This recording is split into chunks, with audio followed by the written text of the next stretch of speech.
Hello everyone, તો welcome કરું છું આજના વિડીયોમાં. આજનો વિડીયો લેબ આસિસ્ટન્ટના વિદ્યાર્થી મિત્રો માટે રાખેલો છે. બાયોલોજી આપણે પૂરું કર્યું છે, 2 ચેપ્ટર બાકી હતા એ વાંચવાના કહ્યા છે. હવે કેમિસ્ટ્રીની શરૂઆત આપણે કરેલી હતી, 2 લેક્ચર લીધા હતા. કયું ચેપ્ટર સ્ટાર્ટ કર્યું હતું કેમિસ્ટ્રીમાં? કોઓર્ડિનેશન કમ્પાઉન્ડ, સંવર્ગ સંયોજનો, અને એમાં 2 લેક્ચર લઈ લીધા હતા. IUPAC નામ કેવી રીતે કરવાનું છે, ઓક્સિડેશન નંબર કેવી રીતે શોધવાનો છે, એ બધી વાત કરી હતી. વર્નરની થિયરી સમજાવી હતી. હવે આજે સમજવાનું છે VBT વેલેન્સ બોન્ડ થિયરી અને CFT ક્રિસ્ટલ ફિલ્ડ થિયરી. આ 2 થિયરીની વાત કરીશું. ઇમ્પોર્ટન્ટ થિયરી છે આ ચેપ્ટરની, આગળ જતાં પણ કામમાં આવે જ છે, એટલે ધ્યાનમાં રાખવું. બેઝિક કહેવાય, અને બેઝિક વાતોનો ખ્યાલ આપણને હોવો જોઈએ એઝ અ કેમિસ્ટ્રીના સ્ટુડન્ટ. તો વાત કરીએ આપણે આજે ક્રિસ્ટલ ફિલ્ડ થિયરી અને વેલેન્સ બોન્ડ થિયરીની. એના પહેલાં હું તમને ખાલી એક યાદ અપાવી દઉં વર્નરની થિયરીની, અને એના માટે આ ક્વેશ્ચન મૂકેલો છે. આન્સર આપવાનો તમે ટ્રાય કરો. અત્યારે ક્વેશ્ચન શું છે કે નીચેનામાંથી કયું સંયોજન શૂન્ય મોલર વાહકતા દર્શાવે છે? શૂન્ય મોલર વાહકતા એટલે મોલર વાહકતા શૂન્ય હશે, એટલા માટે આના જોડે આયન જ નહીં હોય. આયન નહીં હોય એટલે એની વાહકતા 0 હશે. હવે આપણને આ 4 ઓપ્શનમાંથી એવું કમ્પાઉન્ડ શોધવાનું છે કે જેમાં જે આયનોની સંખ્યા એ 0 છે. તો કયું એવું સંયોજન છે? તો આનો આન્સર તમે કોમેન્ટમાં જણાવજો, અને આનો જે આન્સર છે તમને નેક્સ્ટ લેક્ચરમાં મળી રહેશે. હવે જે વેલેન્સ બોન્ડ થિયરી છે એ શું કહેવા માંગે છે એના પહેલાં હું સમજાવું. કોઓર્ડિનેશન નંબર પ્રમાણે જીમેટ્રી એટલે કે એનો આકાર કેવો જોવા મળે છે એની વાત કરીએ. કે આ જે સેકન્ડરી વેલેન્સી છે, દ્વિતીયક સંયોજકતા આપણે કયા આધારે કહ્યું? વર્નરની થિયરીના આધારે. કે જો એનો CN, એક CN એ સાયનાઇડ પણ છે, અને આ જે CN છે એ કોઓર્ડિનેશન નંબરની વાત થાય છે. કોઓર્ડિનેશન નંબર 2 હોય તો એ લિનિયર સ્ટ્રક્ચર હોય, રેખીય. અહીંયા ઇંગ્લિશ શબ્દો મેં વાપર્યા છે કારણ કે ઇંગ્લિશ પણ તમને ધ્યાનમાં રાખો તો સારું રહે. અને આનું ગુજરાતી તમને NCERTમાં જોવા મળશે. NCERT વાંચવાની કહી છે. આની નોટ્સ તમને મળવાની નથી, કારણ કે હું એવું ઈચ્છું છું તમને જે અહીંયા ઇમ્પોર્ટન્ટ લાગે તમારે નોંધવાનું, કારણ કે આ આપણે જે લેક્ચર લઈએ છીએ બહુ લાંબા હોતા નથી કે તમે એને લખી ના શકો. બરાબર, પોઝ કરીને તમે લખવાનું સ્ટાર્ટ કરો, જેનાથી તમને યાદ પણ રહેશે. આ જે લેબ આસિસ્ટન્ટની એક્ઝામ રહેશે એ ડાયરેક્ટલી કે આપણે વાંચ્યું છે તો યાદ આવી જશે એવું રહેવાનું નથી. કેમિસ્ટ્રી અને ફિઝિક્સમાં, બાયોલોજીમાં 100% એવું રહેશે કે જે વાંચ્યું છે એ જ આવશે, પરંતુ કેમિસ્ટ્રી અને ફિઝિક્સમાં તમારે પ્રેક્ટિસ કરવી પડશે. એટલે જાતે લખવું પડશે, જાતે વિચારવું પડશે. અને અહીંયા જે હું ભણાવું છું એ ભણ્યા પછી NCERT લઈને NCERTમાં જે ઇનટેક્સ ક્વેશ્ચન આપેલા છે એ પણ તમારે સોલ્વ કરવાના છે, જેથી તમને સારી રીતે આખું ચેપ્ટર આવડી જાય. એટલે અહીંયા કામ તમારું વધારે છે. તમને લાગતું હોય કે ફટાફટ લેક્ચર લાવો કારણ કે અમારે જલ્દી તૈયાર કરવું છે. જલ્દી તૈયાર નથી કરવાનું. જેટલું કરાવું છું એટલું ફટાફટ પહેલાં તમારે બુકમાંથી ક્વેશ્ચન પ્રેક્ટિસ પણ કરવાની છે. તો એટલા માટે તૈયારી સાથે સાથે કરજો, બાકી છેલ્લા દિવસે બધું ભેગું થઈ જશે. અને પ્રેક્ટિસ કરેલી નહીં હોય એટલે ગમે તેટલું તમે યાદ કરશો તો પણ ત્યાં જઈને તમે ઇમ્પ્લિમેન્ટ નહીં કરી શકો આ ક્વેશ્ચનને સોલ્વ કરવાની રીત કેવી હતી. તો અહીંયા જે કોઓર્ડિનેશન નંબર આપ્યો છે ને, અહીંયા એનો જીમેટ્રી આપેલી છે, એટલે આકાર આપેલો છે કે 2 કોઓર્ડિનેશન નંબર હોય તો એ લિનિયર સ્ટ્રક્ચર ધરાવે. એવી રીતે 3 હોય તો ટ્રાયગોનલ પ્લેનર, પછી 4 હોય તો એની 2 શક્યતાઓ છે કે ટેટ્રાહેડ્રલ પણ હોય અને સ્ક્વેર પ્લેનર પણ હોય. અને જેની પાસે આવી રીતે મેં સ્ટાર કરેલા છે એવા સંયોજનો વધારે જોવા મળે છે આ સંવર્ગ સંયોજનોમાં. પછી 5 હોય તો સ્ક્વેર પિરામિડલ, પછી બીજા 5 હોય તો ટ્રાયગોનલ બાય પિરામિડલ, 6 હોય તો એની પણ 2 શક્યતાઓ છે કે સ્ક્વેર બાય પિરામિડલ અને ઓક્ટાહેડ્રલ. ઓક્ટાહેડ્રલ એટલે અષ્ટફલકીય. એ રીતે આનું ગુજરાતી પણ તમે જોઈ શકો છો. NCERTમાં આપેલું છે, અને આનું પણ એક કોષ્ટક બનાવેલું છે, એ યાદ રાખવાનું. હવે આ કેમ બતાવ્યું મેં તમને? કારણ કે જે VBT છે વેલેન્સ બોન્ડ થિયરી એ એવું કહે છે કે જ્યારે મેટલ આયન, જે મધ્યસ્થ ધાતુ આયન છે CMI, સેન્ટ્રલ મેટલ આયન, એની જે ડી કક્ષકો છે એ સંકરણમાં ભાગ લે છે. સંકરણ એટલે શું? કે એક જ પ્રકારની શક્તિ ધરાવતી બધી કક્ષકો બનવી મિક્સ થઈને, ઇન્ટરમિક્સિંગ ઓફ ઓર્બિટલ્સ. કોની ઓર્બિટલ? કે જે ધાતુની ખાલી ડી કક્ષકો છે એ. હવે જે ધાતુની ખાલી ડી કક્ષકો સંકરણમાં ભાગ લેવાની છે એનું આપણે જોયું કે સંવર્ગાંક પ્રમાણે આપણે સંકરણના પ્રકાર જોયા. પરંતુ તમને એવો ક્વેશ્ચન પૂછાય કે એ જે DsP2 સંકરણ છે એમાં આ જે ડી કક્ષક છે એ કઈ ડી કક્ષક છે? કારણ કે ડી કક્ષકના પ્રકાર છે DXY, DYZ, DZX, પછી DZ², DX² - Y². આ બધા ડી કક્ષકના પ્રકાર છે. તો એમાં આપણે જે સંક્રમણ ડી લખ્યું એ કઈ ડી કક્ષકનું છે એવો પણ ક્વેશ્ચન આવી શકે છે. તો એના માટે મેં આ કોષ્ટક તમને આપેલું છે. એમાં અહીંયા સુધી તો ડી કક્ષક છે જ નહીં, એટલે ત્યાં સુધી કોઈ પ્રોબ્લેમ નથી. 4 સંવર્ગાંક આવશે એટલે DsP2 સંકરણ આવશે. અને એમાં જે ડી વપરાય છે કઈ ડી છે? D x square minus y square. પછી 5મા નંબરમાં પણ 2 છે કે ડી SP3 અને SP3D. આમાં કઈ ડી વપરાણી? ડી ઝેડ સ્ક્વેરવાળી ડી વપરાણી છે. પછી 6 નંબરમાં જે છે D2SP3 અને SP3D2. આમાં ડી ઝેડ સ્ક્વેર અને d x square minus y square આ ડી કક્ષકનો ઉપયોગ થયેલો છે સંકરણમાં. આનાથી આગળ ના આવે 7 આવે 8 આવે એ રીતે, પરંતુ એ અત્યારે આપણા કોઈ કામનું નથી. તો આટલું આપણે યાદ રાખીશું કે કયા પ્રકારની ડી કક્ષક આવેલી છે. MCQમાં પૂછાઈ શકે છે. અથવા એવું પણ કહે કે એવું કંઈક કમ્પાઉન્ડ આવે કે જેનું સંકરણ આ થતું હોય ને એમાં પૂછ્યું હોય કે આમાં કયા પ્રકારની ડી કક્ષક છે, તો ડી ઝેડ સ્ક્વેર. એ રીતનો ક્વેશ્ચન આવી શકે છે. વેલેન્સ બોન્ડ થિયરીની વાત કરીએ કે એમાં ધાતુની ડી કક્ષક એ સંકરણમાં ભાગ લે છે. તો કેવી રીતે લે કે આપણે જે ધાતુ આયન હશે એની ડી કક્ષક એટલે એના જે ઇલેક્ટ્રોન હશે એ ડી કક્ષકમાં હશે. ડી વિભાગના જે તત્વો છે એ ધાતુ સેન્ટ્રલ મેટલ આયન તરીકે હશે. ધારો કે નિકલ હોય, Fe હોય, બરાબર, એ રીતની હશે. તો કઈ રીતના હશે કે પહેલાં એનમાં N-1 ડી કક્ષક હશે, પછી NS કક્ષક હશે, પછી NP, પછી ND. આનું આગળ તો જે કોન્ફિગરેશન હોય છે જે નોબલ ગેસનું. આ જે ધાતુની ડી કક્ષક હશે એ ભરેલી પણ હશે અને ખાલી પણ હોઈ શકે છે. પરંતુ વેલેન્સ બોન્ડ થિયરી શું કહે છે? એ ધાતુની ખાલી ડી કક્ષકો એ સંકરણમાં ભાગ લે છે. જે સંકરણ આપણે જોઈએ આમાં સૌથી પહેલાં જોઈએ તો SP સંકરણ. તો SP સંકરણ કેવી રીતે બનશે? તો S અને આ એક Pની કક્ષક, તો SP સંકરણ. પછી SP2 સંકરણ, તો S અને 2 P કક્ષકો એટલે SP2 સંકરણ. SP3, તો SP3 કેવી રીતે બનશે? તો એક S અને આ SP3 બની ગયું. હવે વાત કરીએ D2SP, કારણ કે જે સંયોજનો આવશે અહીંયા સવર્ગ સંયોજનો એ કોઓર્ડિનેશન 4 અથવા 6ના વધારે આવશે. એટલા માટે 4 અને 6ના જે સંકરણ બને છે એ હું તમને સમજાવું અહીંયા. આ 4નું છે, 4માં 2 બને છે, SP3 અને DSP2. તો DSP2 કેવી રીતે બનશે કે D S અને P2. એટલે આ રીતે હોય છે. અને આમાં જે મેં ડી કક્ષકો બતાવી હતી D2SP3 હોય અથવા DSP2 હશે, એ બધી જે હશે એ જે અંદરની ડી હશે એ કક્ષકની વાત હશે. અને જેમાં બહાર હશે કે SP3D, SP3D2, તો એમાં બહારની ડી કક્ષક ભરાતી હશે.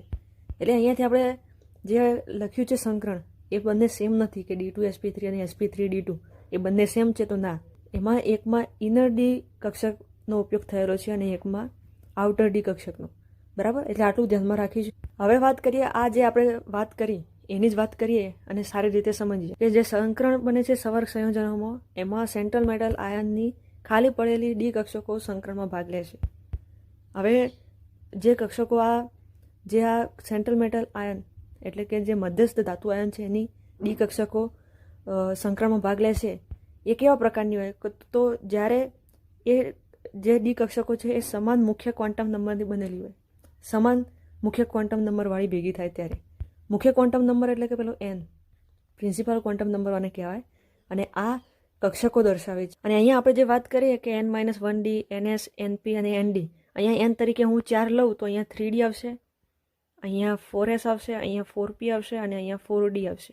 તો જે આપણે કહ્યું કે D2SP3 અને SP3D2, તો જે D2SP3 છે એમાં IRD વપરાશે એટલે આનો ક્વોન્ટમ નંબર અલગ અને આ બધાનો ક્વોન્ટમ નંબર અલગ, કે Sનો અલગ 4 થઈ જશે, પછી Pનો 4 થશે, પરંતુ આ જે D છે એનો 3 છે. એવી રીતે જોવા જઈએ તો જે આ સંકરણ છે SP3D2, આમાં જે ડી વપરાય છે એનો 4 ક્વોન્ટમ નંબર છે, Pનો પણ 4 ને Sનો પણ 4. એટલે અહીંયા સમાન ક્વોન્ટમ નંબરવાળું કક્ષકો ભાગ લે છે ને અહીંયા અસમાન ક્વોન્ટમ નંબરવાળી કક્ષકો ભાગ લે છે. કયો ક્વોન્ટમ નંબર? મુખ્ય ક્વોન્ટમ નંબર. હવે સમજણ પડી કે સમાન મુખ્ય ક્વોન્ટમ નંબર અને અસમાન ક્વોન્ટમ નંબર ધરાવતી કક્ષકો ભેગી થશે સંકરણમાં ત્યારે કેવા પ્રકારનું બનશે એની વાત કરવાની છે. તો જ્યારે સમાન મુખ્ય ક્વોન્ટમ નંબર હશે ત્યારે SP, SP2, SP3, SP3D, SP3D2 આવા સંકરણથી જે કમ્પાઉન્ડ બનશે એમાં જે આ SP3D અને SP3D2 હશે એ આઉટર ડી કોમ્પ્લેક્સ કહેવાશે. અને જ્યારે જુદા જુદા ક્વોન્ટમ નંબર જુદા જુદા મુખ્ય ક્વોન્ટમ નંબરની વાત, તો DSP2, DSP3, D2SP3, તો ઇનર ડી ઓર્બિટલ કોમ્પ્લેક્સ બનશે. અને આ જે આપણે દર્શાવ્યું હતું એમાં આ ભાગનો આપણે ઉપયોગ કરીશું. આ N-1D સંકરણમાં આવશે નહીં. જ્યારે અહીંયા N-1D આવશે, NS આવશે અને NP આવશે, ND નહીં આવે. હવે ખ્યાલ આવી ગયો કે કેવા પ્રકારના કમ્પાઉન્ડ બને છે. આઉટર ડી ઓર્બિટલ કોમ્પ્લેક્સ અને ઇનર ડી ઓર્બિટલ કોમ્પ્લેક્સ. હવે આ ઇનર ડી કોમ્પ્લેક્સ અને આઉટર ડી કોમ્પ્લેક્સ કેવી રીતે બને છે? તો એમાં એક ફેક્ટર કામ કરે છે જે છે લિગેન્ડની પ્રબળતા. લિગેન્ડની પ્રબળતાનો ક્રમ એનસીઆરટીમાં આપેલો છે. સ્પેક્ટ્રોકેમિકલ સિરીઝ કઈ છે એ યાદ રાખવાની છે. અહીંયા જે ડોનર એટમ છે એના આધારે મેં બનાવી છે કે સૌથી વધારે કાર્બન ડોનર પ્રબળ હોય, પછી નાઇટ્રોજન ડોનર, પછી ઓક્સિજન ડોનર અને પછી હેલોજન X-. બરાબર? આ પ્રમાણે ચાલતું હોય છે જનરલી. સામાન્ય રીતે આમાં અપવાદ હોઈ શકે. જ્યારે કોઈ ચાર્જને કન્સિડર કરવામાં આવે ત્યારે એમાં અપવાદ જોવા મળે છે કે હેલોજન એ ઓક્સિજન કરતાં વધારે થઈ જાય એવું હોય. બરાબર?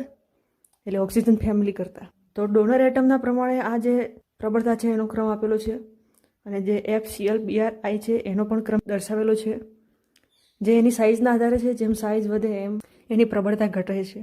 LP એટલે કે લોન પેર ડોનેશન, કારણ કે લિગેન્ડ હોય એ ઇલેક્ટ્રોન પેર ડોનેટ કરતો હોય છે. તો લોન પેર ડોનેશનની સ્ટ્રેન્થ એ ચલે છે 1/ઇલેક્ટ્રોનેગેટિવિટી અથવા Z ઇફેક્ટિવ. Z ઇફેક્ટિવ એટલે કે ટોટલ કેટલો એનો પોઝિટિવ ચાર્જ છે અંદર, જે એનું કેન્દ્ર છે એનો. હવે અહીંયા કેટલાક લિગેન્ડ આપેલા છે, એ કહેવાના છે કે કયો લિગેન્ડ પ્રબળ છે અને કયો લિગેન્ડ નિર્બળ લિગેન્ડ છે. તો આ CN- સાયનાઇડ એ કાર્બન ડોનર છે એમાં, એટલે આ પ્રબળ લિગેન્ડ કહેવાય. અહીંયા પણ કાર્બન ડોનર એટલે પ્રબળ લિગેન્ડ, નાઇટ્રોજન ડોનર પ્રબળ લિગેન્ડ, નાઇટ્રોજન ડોનર પ્રબળ લિગેન્ડ. ઓક્સિજન ડોનર છે OX- એટલે આ નિર્બળ લિગેન્ડ છે. H2O એમાં પણ ઓક્સિજન ડોનર છે એટલે એ પણ નિર્બળ લિગેન્ડ. Cl-Br- એ બંને પણ હેલોજન છે એટલા માટે એ બંને નિર્બળ લિગેન્ડ છે. તો આ રીતે આપણે ફાઇન્ડ આઉટ કરી શકીએ છીએ કે કયો પ્રબળ લિગેન્ડ, કયો નિર્બળ લિગેન્ડ, અને પ્રબળ લિગેન્ડ શું કરે, નિર્બળ લિગેન્ડ શું કરે, એની ચર્ચા આગળ કરીએ. પ્રબળ લિગેન્ડની વાત કરીએ અને નિર્બળ લિગેન્ડની વાત કરીએ કે શું કરશે જ્યારે સંક્રમણમાં ભાગ લેતા હશે ત્યારે, અથવા જ્યારે પણ એના વચ્ચે બંધ બનતો હશે, જ્યારે સેન્ટ્રલ મેટલ આયનની ડી કક્ષકો અને જે આ લિગેન્ડ છે એ બંને જ્યારે જોડાતા હશે ત્યારે શું થતું છે. તો સ્ટ્રોંગ લિગેન્ડ હશે એ જોડ બનાવી શકે છે, એટલે કે ઇલેક્ટ્રોનનું યુગ્મીકરણ કરી શકશે. કયા ઇલેક્ટ્રોનનું? ડી ઇલેક્ટ્રોનનું, એટલે ડી કક્ષકમાં રહેલા ઇલેક્ટ્રોનનું યુગ્મીકરણ કરી શકશે. જ્યારે નિર્બળ લિગેન્ડ એ જોડ બનાવી શકતો નથી, ડી ઇલેક્ટ્રોનનું યુગ્મીકરણ કરી શકતો નથી. હવે વાત કરીએ કે બીજું શું કરશે. તો સામાન્ય રીતે આ ઇનર ડી કક્ષકવાળા સંયોજનો બનાવશે. બરાબર? ઇનર ડી કોમ્પ્લેક્સ બનાવશે જે પ્રબળ લિગેન્ડ છે. જ્યારે નિર્બળ લિગેન્ડ છે એ outer d complex, outer d orbital complex. બરાબર?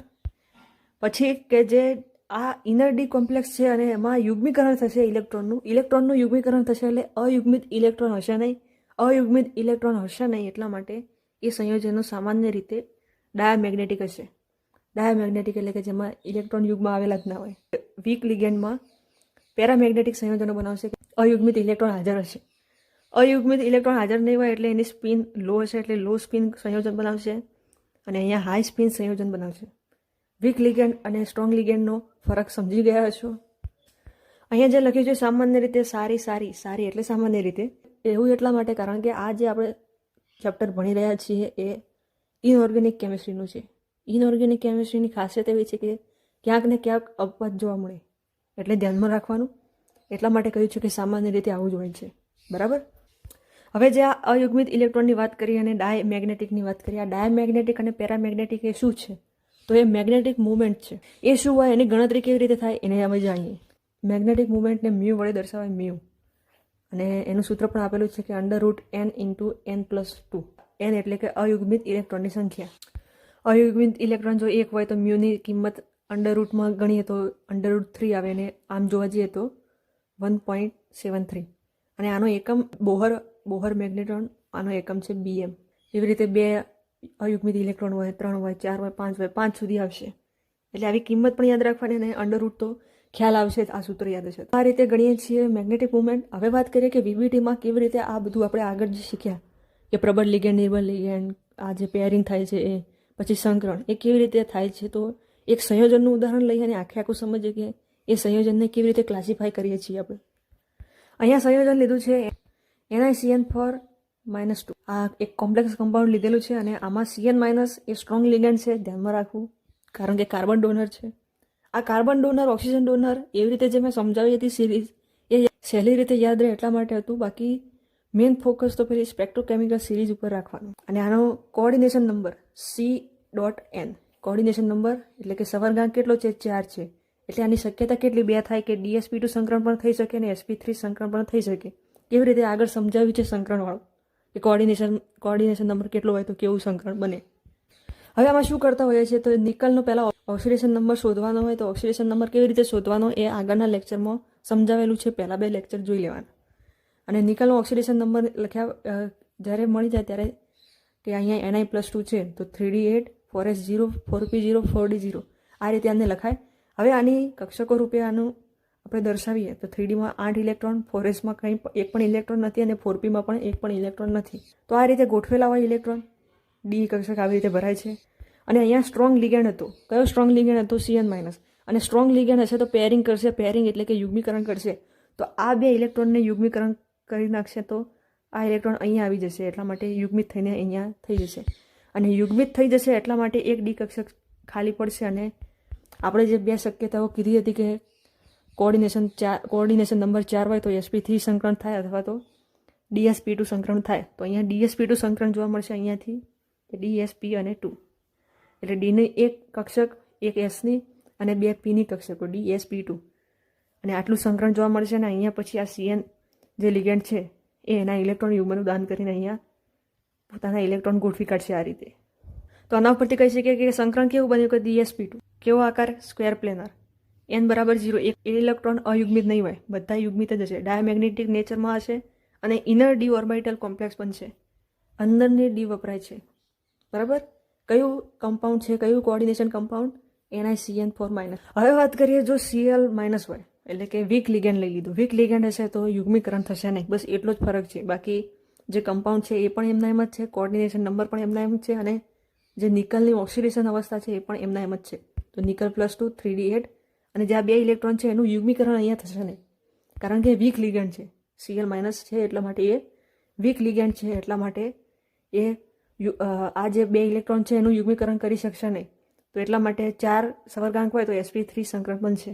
અને અહીંયા 4 Cl છે એ પોતાના ઇલેક્ટ્રોન યુગ્મનું દાન કરશે અને sp3 સંકરણ જોવા મળશે. sp3 સંકરણ એટલે ટેટ્રાહેડ્રલ એટલે આકાર જોવા મળશે. અને અહીંયા 2 ઇલેક્ટ્રોન એ અયુગ્મિત છે એટલે n=2 એટલે કે પેરામેગ્નેટિક નેચર. મેગ્નેટિક મોમેન્ટ કેટલી આવે તો μ=√8 અથવા 2.82 બોહર મેગ્નેટ્રોન. પાછળ બોહર મેગ્નેટ્રોન આવે. તો આ રીતના આપણે ગમે તે કમ્પાઉન્ડને VBTના અનુસાર શોધી શકીએ કે કેવા પ્રકારનું એનું સંકરણ છે, આકાર કેવો છે, ડાયમેગ્નેટિક છે કે પેરામેગ્નેટિક છે, આમાં કેટલા અયુગ્મિત ઇલેક્ટ્રોન છે એ બધું આપણે જાણી શકીએ છીએ. હવે આપણને ખ્યાલ આવે કે સ્ટ્રોંગ લિગેન્ડ હોય તો યુગ્મીકરણ થાય અને વીક લિગેન્ડ હોય તો યુગ્મીકરણ ના થાય. પરંતુ હવે આ ઇનઓર્ગેનિક કેમિસ્ટ્રી છે અને આમાં અપવાદ જેવું પણ હોય અને સમજવાવાળી વસ્તુ પણ હોય. તો એ 2 સમજવાવાળી વસ્તુ કે ક્યારે તમારે યુગ્મીકરણ કરવાનું, પછી એસ કક્ષક હંમેશા ખાલી જ હોય છે. જ્યારે પણ આપણે સંકરણમાં ભાગ લેતા હોઈએ, કોઈ પણ સંકરણ બનાવતા હોઈએ કે sp2 હોય, sp હોય, DsP2, D2sp3, sp3d2 એમાં એસ કક્ષક ખાલી હોવી જોઈએ. તો આનો 2 એક્ઝામ્પલ આપવાનો છે કે એ ઇમ્પોર્ટન્ટ છે કે આપણને જોતા એવું લાગે કે આ તો અહીંયા આવું થશે તો એવું નહીં થાય, કંઈક અલગ જ છે. એવી હું 2 વાત તમને સમજાવવા માંગુ છું. પહેલી વાત છે કે જેટલી જરૂર હોય એટલું જ યુગ્મીકરણ અથવા જોડ બનાવાય. આવું કેમ? એનું એક્ઝામ્પલ છે K3MnCN6. આ એક્ઝામ્પલ તમે જુઓ. અહીંયા Cn છે એટલે સ્ટ્રોંગ લિગેન્ડ છે અને CN6 છે. 6 છે કોઓર્ડિનેશન નંબર 6 એટલે 2 પ્રકારનું D2sp3 અથવા sp3d2 સંકરણ બની શકે છે. સ્ટ્રોંગ લિગેન્ડ છે એટલે યુગ્મીકરણ કરશે. તો Mn ની અહીંયા ઓક્સિડેશન અવસ્થા Mn+3 માં છે. તો Mn+3 માં હોય તો એની ઇલેક્ટ્રોન રચના કેવી હોય? 3d4 અને 4s0. તો એ પ્રમાણે આપણે લખીએ અને સ્ટ્રોંગ લિગેન્ડ છે તો યુગ્મીકરણ થશે. પરંતુ આ બધા ઇલેક્ટ્રોનને આ રીતે યુગ્મીકરણ નહીં કરવાના. બરાબર. જેટલી જરૂર છે એટલું જ કે આપણે D2sp3 સંકરણ બનાવીએ છીએ તો અહીંયા આ જે કક્ષક છે એ જ ખાલી કરવી છે આપણે. અહીંયા એક ડી કક્ષક તો ખાલી જ છે, હજુ એક ડી કક્ષક જોઈએ છીએ. એક જ જે ઇલેક્ટ્રોન છે એને યુગ્મીકરણ કરીશું એટલે અહીંયા આ ઇલેક્ટ્રોન યુગ્મીકૃત થઈને આવી રીતે બની જશે અને પેલા 2 ઇલેક્ટ્રોન એમના એમ જ રહેશે અને આપણને D2sp3 સંકરણ મળશે. તો આ રીતે જોવા જઈએ તો D2sp3 સંકરણ થાય છે. ઓક્ટાહેડ્રલ એટલે કે અષ્ટફલકીય રચના જોવા મળે છે. ઇનર ડી કોમ્પ્લેક્સ જોવા મળે છે. ઇનર ડી કોમ્પ્લેક્સ જોવા મળે છે. પેરામેગ્નેટિક છે કારણ કે 2 અયુગ્મિત ઇલેક્ટ્રોન જોવા મળ્યા છે અને લો સ્પિન છે. હજુ લો સ્પિન કેમ? કારણ કે આમ તો 4 અયુગ્મિત ઇલેક્ટ્રોન હતા પરંતુ હવે 2 થઈ ગયા.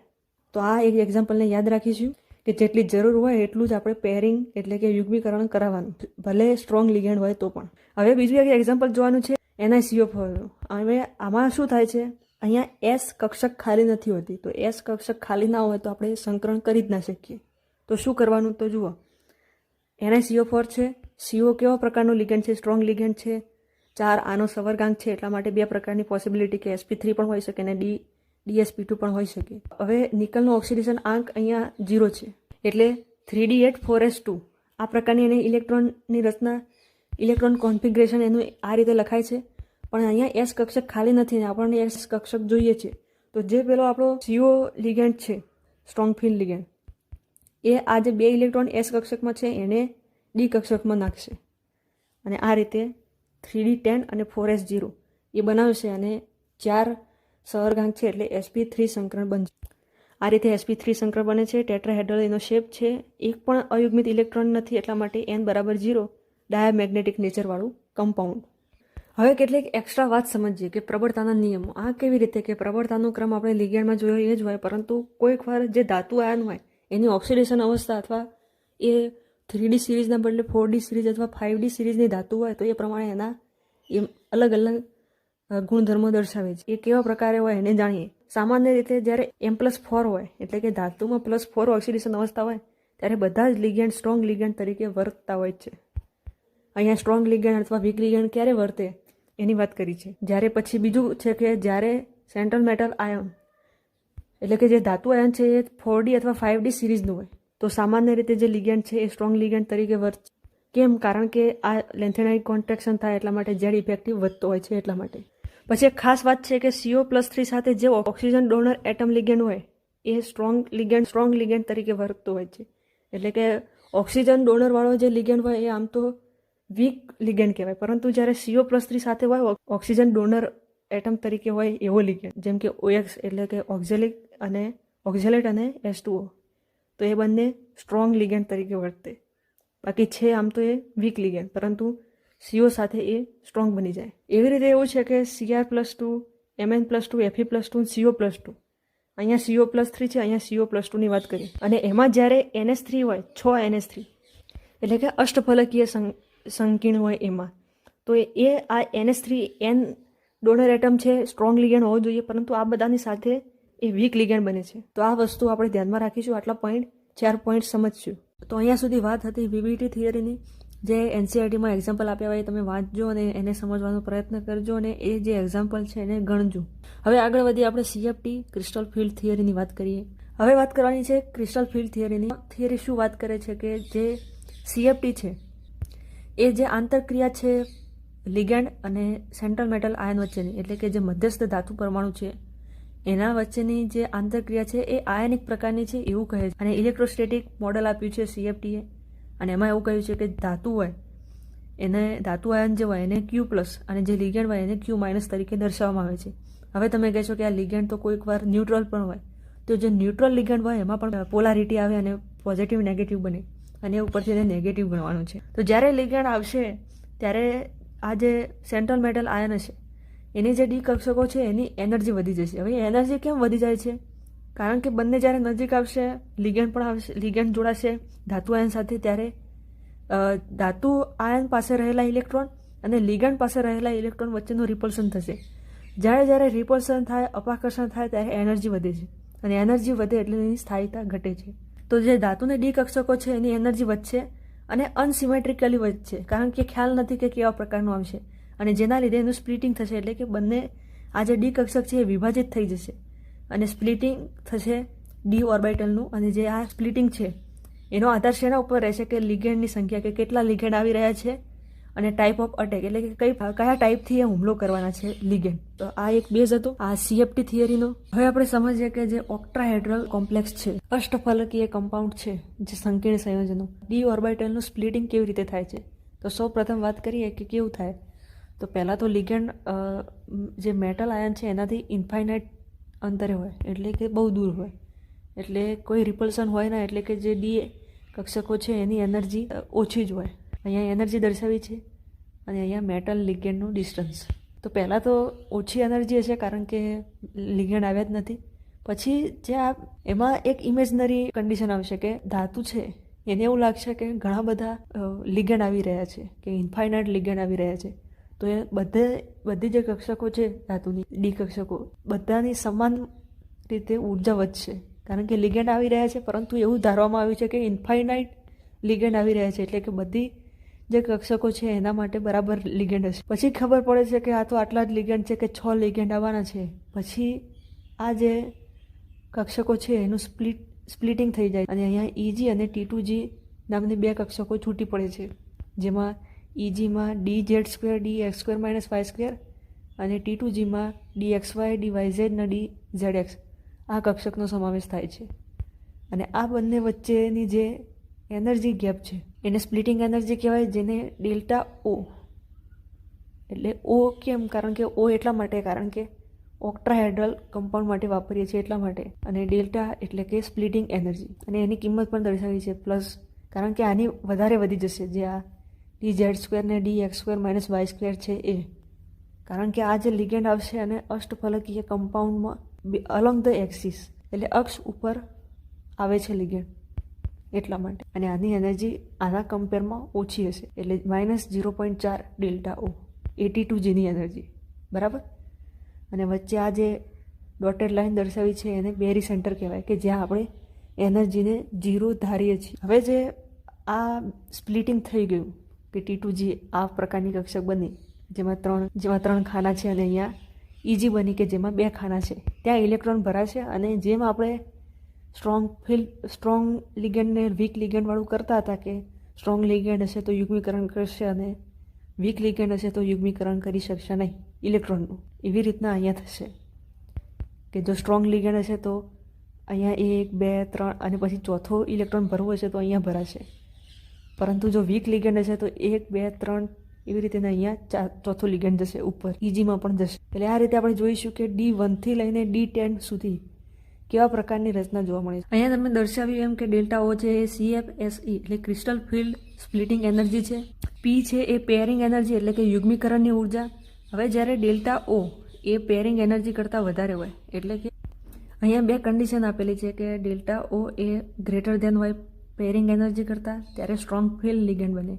એટલે કેવી રીતે બને કે જે આ બંને છે EG અને T2G એ બંને વચ્ચેની ગેપને ડેલ્ટા O કહેવાય. અને પેરિંગ એનર્જી એટલે કે યુગ્મીકરણ કરવાનું, એટલે કે યુગ્મીકરણ કરવું સહેલું છે કે પછી ડેલ્ટા O, એટલે કે અહીંયા આપણે સમજવા માટે લઈએ તો કે ઉપરનો માળ છે કે EG એમાં જવું, તો અહીંયા ઉપરના માળે જવાના પૈસા વધારે છે અને પેરિંગ કરવું એ એના પૈસા ઓછા છે એવું આપણે વિચારીએ.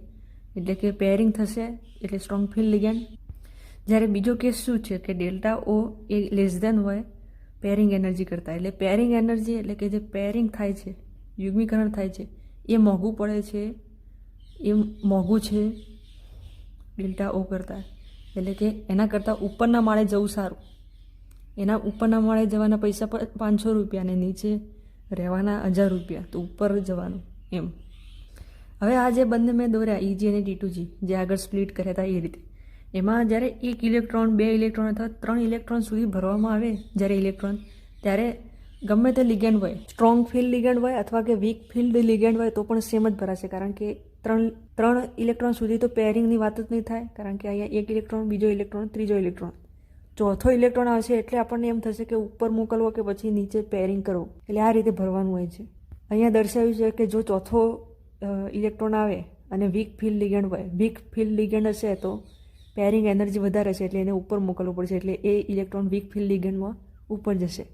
પરંતુ જો ત્યારે કેવી રચના થશે કે T2Gમાં 3 ઇલેક્ટ્રોન અને EGમાં 1 ઇલેક્ટ્રોન, તો ટોટલ નંબર ઓફ અયુગ્મિત electron, number of unpaired electron કેટલા? તો 4, 3 અહીંયા અને 1 આ.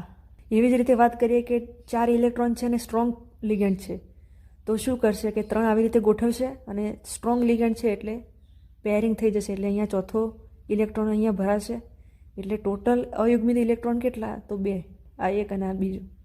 અને કેવી જાતની ઇલેક્ટ્રોન રચના દેખાશે કે T2Gમાં 4 ઇલેક્ટ્રોન છે અને EGમાં 1 પણ ઇલેક્ટ્રોન નથી. આ રીતે D5 માટે, D6 માટે, D7 માટે, D8, D9, D10 એનું પણ દર્શાવેલું છે. તો આગળ જેમ મેં તમને ભરતા શીખવાડ્યું એમ અહીંયા D5 માટે પણ છે અને એના અયુગ્મિત ઇલેક્ટ્રોન પણ આપેલા છે. D6 માટે પણ છે, એમાં પણ વીક લિગેન્ડ હોય તો સ્ટ્રોંગ લિગેન્ડ હોય તો. D7 પણ છે, વીક લિગેન્ડ હોય તો સ્ટ્રોંગ લિગેન્ડ હોય તો આ બધું તમે એકવાર ચેક કરજો, તમે જાતે ભરવાનો પ્રયત્ન કરજો. પછી જો 8 ઇલેક્ટ્રોન હોય, 9 ઇલેક્ટ્રોન હોય, 10 ઇલેક્ટ્રોન હોય તો પણ પછી ભલે 7 વીક ફિલ્ડ લિગેન્ડ હોય કે સ્ટ્રોંગ ફિલ્ડ લિગેન્ડ હોય તો પણ સેમ જ આ રીતે જ ભરાશે અને એમાં અયુગ્મિત ઇલેક્ટ્રોનની સંખ્યા આ પ્રમાણે હશે. તો આ વસ્તુને ધ્યાન રાખવાની, એક વખત પ્રેક્ટિસ કરવાની, આ લખી જોવાનું કે આપણને આવડે છે કે નહીં. જે આગળ પેલી આકૃતિ હતી, આ જે આકૃતિ હતી એમાં ઇલેક્ટ્રોન ભરવાના છે. 5 કહું તો 1 2 3 પછી તમે ઊભા રહો કે કયો લિગેન્ડ છે, તો હું કહું કે સ્ટ્રોંગ લિગેન્ડ છે તો અહીંયા 4 અને 5 કારણ કે યુગ્મીકરણ થશે. હવે આગળ મેં જણાવ્યું હતું એમ કે અષ્ટફલકીય સંયોજનમાં જે લિગેન્ડ આવશે એ અલોંગ ધ એક્સિસ આવશે. એટલા માટે આ DZ² ના DX² - Y² ની રિપલ્ઝન વધી જાય છે, એટલા માટે આ બધાની એનર્જી વધી જાય છે અને એટલા માટે EGની એનર્જી વધી જાય છે T2G કરતાં. અને આમાં ડી કક્ષક જે છે એ ડીજનરેસી તો ગુમાવશે ભલે ને પછી વીક ફિલ્ડ લિગેન્ડ હોય કે સ્ટ્રોંગ ફિલ્ડ લિગેન્ડ હોય. ડીજનરેસી ગુમાવી એટલે કે જે બધી આમ તો ડીની 5 કક્ષકો જે હોય એ સમાન એનર્જીવાળી હોય, પરંતુ આવું થાય એટલે એનર્જી એમની બદલાઈ જાય. હવે આપણે વાત કરીએ કે સ્ટેબિલિટી છે ને સ્થાયીતા શેના ઉપર આધાર રાખે છે, તો આ સ્પ્લિટિંગ એનર્જી ઉપર આધાર રાખે છે. અને આ સ્પ્લિટિંગ એનર્જી છે એ ઘણા બધા પરિબળો ઉપર આધાર રાખે છે. સ્ટેપ બાય સ્ટેપ આપણે સમજીએ. પહેલું એનું ફેક્ટર છે, પરિબળ છે કે લિગેન્ડનો સ્વભાવ. જે સ્પેક્ટ્રોકેમિકલ સિરીઝ હતી એ પ્રમાણે કે જેમ લિગેન્ડ પ્રબળ હોય એમ એની સ્પ્લિટિંગ એનર્જી વધારે હોય, અને સ્પ્લિટિંગ એનર્જી વધારે હોય એટલી એની સ્ટેબિલિટી વધારે હોય.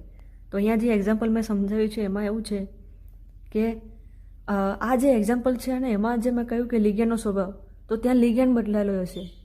ધાતુ આયન સેમ ટુ સેમ હશે, જે પણ કોઓર્ડિનેશન નંબર છે એ પણ સેમ ટુ સેમ હશે, જે એની જીમેટ્રી છે, જે એનો આકાર છે એ પણ સેમ ટુ સેમ હશે. તો અહીંયા એક્ઝામ્પલમાં છે FeCN6 3 - FeNO2 6 3 - FeH2O6. ધાતુ આયન સમાન છે, જીમેટ્રી પણ સમાન છે અને કોઓર્ડિનેશન નંબર પણ બધાનો સમાન છે, ખાલી લિગેન્ડ અલગ અલગ છે. અને આમાં સૌથી પ્રબળ લિગેન્ડ CN છે, એટલા માટે CN પહેલો આવશે, પછી NO2 અને પછી H2O. આ પ્રમાણે આની સ્થિરતા આપણે નક્કી કરી. બીજું જે પરિબળ છે કે સેન્ટ્રલ મેટલ આયનનો વિદ્યુત ભાર, એટલે કે કેટલો ચાર્જ ધરાવે છે સેન્ટ્રલ મેટલ આયન, એટલે કે જે મધ્યસ્થ ધાતુ આયન છે, એટલે જેનો ચાર્જ વધારે હશે એટલું ઓક્સિડેશન આંક વધારે હશે, અને ઓક્સિડેશન નંબર વધારે હશે એ પ્રમાણે એની ડેલ્ટા પણ વધારે હશે. ડેલ્ટા એટલે સ્પ્લિટિંગ એનર્જી, અને એની સ્ટેબિલિટી પણ વધશે. અહીંયા જે એક્ઝામ્પલ સમજાવ્યું છે એમાં એવું છે કે K3 FeCN6 અને K4 FeCN6 આ બંને કમ્પાઉન્ડમાં Feનો જે ઓક્સિડેશન નંબર છે અહીંયા Fe+3માં છે અને આ Fe+2માં છે. એટલે જેનો ઓક્સિડેશન આંક વધારે, જેનો ચાર્જ વધારે, એની સ્ટેબિલિટી વધારે, કારણ કે એની સ્પ્લિટિંગ એનર્જી પણ વધારે. એટલે આ પ્રમાણે થશે. ત્રીજા નંબરમાં ફેક્ટર આવે છે કે Z ઇફેક્ટિવ ઓફ CMI, એટલે કે જે મધ્યસ્થ ધાતુ પરમાણુ છે એનો Z ઇફેક્ટિવ વધે એટલે કે મેટલ અને જે લિગેન્ડ છે એ બંને વચ્ચેની ઇન્ટરેક્શન એટલે આંતરક્રિયા પણ વધશે. આંતરક્રિયા વધશે એટલે ડેલ્ટા પણ વધશે અને એટલે સ્ટેબિલિટી પણ વધશે. આમ જોવા જઈએ તો Z ઇફેક્ટિવ કેવી રીતે વધે, તો જે ધાતુ હશે ડી વિભાગના તત્વોની જે ધાતુઓ છે એમાં જે 3Dની ધાતુઓ છે એનાથી વધારે 4D અને 4D કરતાં 5D આ જે હશે સિરીઝની ધાતુ એનું Z ઇફેક્ટિવ વધારે છે. લેન્થેનાઇટ કોન્ટ્રેક્શન વિશે તો જાણતા જ હશે. તો એ પ્રમાણે અહીંયા આ જે એક્ઝામ્પલ છે એમાં આ જે OS છે, ઓસ્મિયમ, એ 5Dનું છે, RU છે એ 4Dનું છે અને Fe એ 3Dનું છે. અને એટલા માટે આ પ્રમાણે આની સ્ટેબિલિટી છે કે સૌથી વધારે આની, કારણ કે આ 5D સિરીઝની ધાતુ છે. બીજું એક્ઝામ્પલ આપ્યું છે કે NiCl4, PDCl4 અને PTCl4. તો આમાં તો પહેલાં આ જે છે આનું સંકરણ sp3 થઈ જશે અને આ બંનેનું dsp2 થઈ જશે. કેમ? કારણ કે આમાં નિકલની સાથે જે ક્લોરિન છે એ વીક લિગેન્ડ તરીકે કામ કરશે, પરંતુ PD અને PT સાથે જે ક્લોરિન છે એ સ્ટ્રોંગ લિગેન્ડ તરીકે કામ કરશે, આગળ જેમ મેં જણાવ્યા હતા લિગેન્ડના નિયમો એના મુજબ. અને એટલા માટે આનું સંકરણ બદલાય છે. તો અહીંયા આ પેરામેગ્નેટિક છે, અહીંયા ડાયામેગ્નેટિક છે, અને એ પ્રમાણે આપણે ધાતુ ગણીએ તો આ 5D સિરીઝની ધાતુ છે, આ 4D સિરીઝની ધાતુ છે અને આ 3D સિરીઝની ધાતુ છે. અને એટલા માટે આ પ્રમાણે એમની સ્ટેબિલિટી આવે છે. નેક્સ્ટ વાત કરીએ જીમેટ્રીની, કે આકાર કેવી રીતે ઇફેક્ટ કરે છે, એની ભૂમિતિ કેવી રીતે. તો સૌથી વધારે સ્પ્લિટિંગ એનર્જી સ્ક્વેર પ્લેનર કમ્પાઉન્ડની હોય, પછી અષ્ટફલકીય ઓક્ટાહેડ્રલ અને પછી ટેટ્રાહેડ્રલ. તો એ પ્રમાણે આપણે આનું સંકરણ નક્કી કરવાનું એ પ્રમાણે પણ એની સ્થાયીતા નક્કી થઈ શકે છે. અને એનો રેશિયો પણ આપેલો છે કે delta T is equal to 4/9 delta O, અને જે ડેલ્ટા એસપી છે એ 1.3 ડેલ્ટા ઓ. આમાં થોડું ડિફરન્ટ જોવા મળે છે, 1.3 અને 1.7 એવું પણ કંઈક રેન્જ જેવું જોવા મળે છે. અહીંયા જે એક્ઝામ્પલ આપ્યું છે એ સમજીએ કે NiCl4 છે અને NiCN4-2 છે, બરાબર, બંને -2. આ sp3 સંકરણ છે, આ dsp2 સંકરણ છે. આ સ્ક્વેર પ્લેનર આનો આકાર છે, આનો ટેટ્રાહેડ્રલ છે. એટલે સ્ક્વેર પ્લેનરની જે ડેલ્ટા છે સ્પ્લિટિંગ એનર્જી વધારે હોય છે, એટલે આ વધારે સ્થાયી હશે આના કરતાં. એવી જ રીતે બીજું એક્ઝામ્પલ લીધું છે કે NiCN4-2 છે અને NiCN6-4 છે, તો પણ આ જે ઓક્ટ્રાહેડ્રલ છે અને આ જે છે એ સ્ક્વેર પ્લેનર છે, એટલે સ્ક્વેર પ્લેનરની એનર્જી ઓક્ટ્રાહેડ્રલ કરતાં વધારે છે, એટલા માટે આ પ્રમાણે રહેશે. પાંચમું પરિબળ એ છે કે ચિલેશન. ચિલેશન એટલે કે જે લિગેન્ડ છે એવા કે જે રિંગ ફોર્મેશન કરી શકીએ, જાળી જેવી રીતના બનાવી શકીએ, ચિલેટ આયન કહેવાય એને. તો જે રિંગ ફોર્મેશન કરી શકીએ એવા જે લિગેન્ડ હાજર હશે તો એની સ્ટેબિલિટી વધશે, કે રિંગ ફોર્મેશન કરી શકે એટલી એની સ્ટેબિલિટી વધારે હોય. તો એવા કેવા લિગેન્ડ છે એની વાત કરીએ તો અહીંયા એક્ઝામ્પલમાં છે કે NiS2O6 અને અહીંયા EN થ્રાઇસ. તો અહીંયા જે EN લિગેન્ડ છે એ રિંગ બનાવી શકે છે, પરંતુ S2O રિંગ બનાવી શકતો નથી. તો એટલા માટે આની સ્ટેબિલિટી આના કરતાં વધારે છે. હવે જો બંને રિંગ બનાવતા હશે તો કે બંને લિગેન્ડ આવી ગયા, બંને રિંગ બનાવી શકે છે, તો જે વધારે રિંગ બનાવી શકતો છે એ વધારે સ્ટેબલ. તો અહીંયા EN છે, અહીંયા EDTA છે, તો EDTA વધારે રિંગ બનાવશે, 5 રિંગ બનાવશે, અને EN છે એ 3 રિંગ બનાવશે, એટલા માટે આ પ્રમાણે રહેશે. તો આ પ્રમાણે હતું અહીંયા કે CFT અને VBD અહીંયા પૂરી કરી છે. હવે નેક્સ્ટ વાત કરવાની છે EAN, ઇફેક્ટિવ એટોમિક નંબર. પછી વાત કરવાની છે સમઘટકતાની. પછી આના ઉપયોગો શું છે સવર્ગ સંયોજનોના, એની વાત કરીશું ને આ ચેપ્ટર પૂરું થઈ જશે. નોટ્સના વિશે કંઈ પૂછતા નહીં, નોટ્સ NCERT-થી જ બનાવેલા છે, NCERT વાંચજો એટલે બધું આવી જશે. જે તમને સમજવા માટે ઇમ્પોર્ટન્ટ લાગે એ તમારે નોટ ડાઉન કરી નાખવાનું. ટેલિગ્રામ ચેનલમાં ના જોડાયા હોય તો ટેલિગ્રામ ચેનલમાં જોડાઈ જજો. ત્યાં પછી ક્વિઝ મૂકવામાં આવશે દરેક ચેપ્ટરની, તો લિંક ડિસ્ક્રિપ્શન બોક્સમાં આપેલી છે, બરાબર. તો મળીએ આપણે નવા વિડીયોમાં. Thank you very much.